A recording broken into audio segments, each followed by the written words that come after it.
বাপের দোয়া মায়ের দোয়া কমিটি হচ্ছে।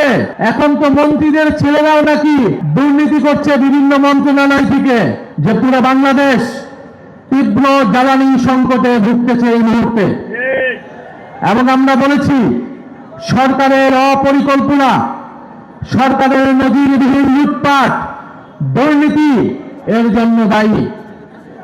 তারেক রহমান বর্তমান সরকার প্রধান, উনি যখন দেশে এসেছিলেন, প্রথম দেশে এসে কি বলেছিলেন আপনাদের মনে আছে?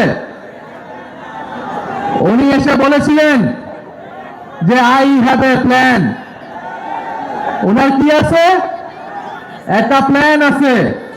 তো এই প্ল্যান আপনারা 5 মাসে 6 মাসে দেখছেন? পুরো বাংলাদেশ কিন্তু তারেক রহমানের প্ল্যান দেখে ফেলেছে।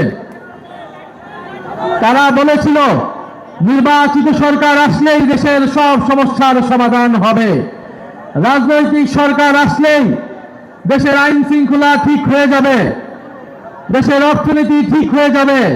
কিন্তু আমরা দেখলাম নির্বাচিত সরকার আসার পরে দেশের আইন শৃঙ্খলার পরিবেশ আগের তুলনায় আরো বাজে হয়েছে, দেশের চাঁদাবাজি আগের তুলনায় আরো বেড়েছে, দেশের দুর্নীতি আগের তুলনায় আরো বেড়েছে। এখন তো মন্ত্রীদের ছেলেরাও নাকি দুর্নীতি করছে বিভিন্ন মন্ত্রণালয় থেকে, বাপের দোয়া মায়ের দোয়া কমিটি হচ্ছে, লুটপাট হচ্ছে, দুর্নীতি হচ্ছে।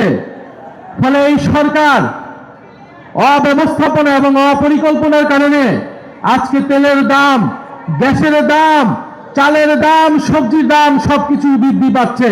কিন্তু সরকারের মন্ত্রীদের মুখের কথা শুনলে মনে হবে বাংলাদেশ বেহেশত হয়ে গিয়েছে, দেশে কোনো সমস্যা নাই। ফলে এই যখন দেশের পরিস্থিতি, তারা তাদের পেজ থেকে নিত্য প্রয়োজনীয় দ্রব্যমূল্যের একটা চার্ট দিয়েছে, দেখেছেন আপনারা?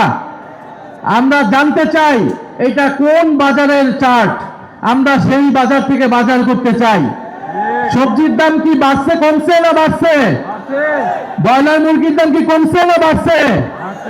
সবকিছুর দাম ঊর্ধ্বমুখী। অথচ বাজেট সেশনে তারা কি বলছিল যে এই বাজেট হওয়ার পরে কোনো কিছুর দাম নাকি বাড়ে নাই, কোনো কিছুর দাম নাকি বাড়বে না। এইরকম একের পর এক মিথ্যা কথা তারা বলে যাচ্ছে। সবচেয়ে বড় মিথ্যা কথাটা কি বলেছিল? নির্বাচনের সময় বলেছিল গণভোটে আপনারা হ্যাঁ ভোট দিন, জুলাই সনদ আপনারা বাস্তবায়ন করুন। কিন্তু সবাই মিলে যখন গণভোটে আমরা হ্যাঁ ভোট দিলাম, 70% মানুষ গণভোটে হ্যাঁ ভোট দিয়েছে।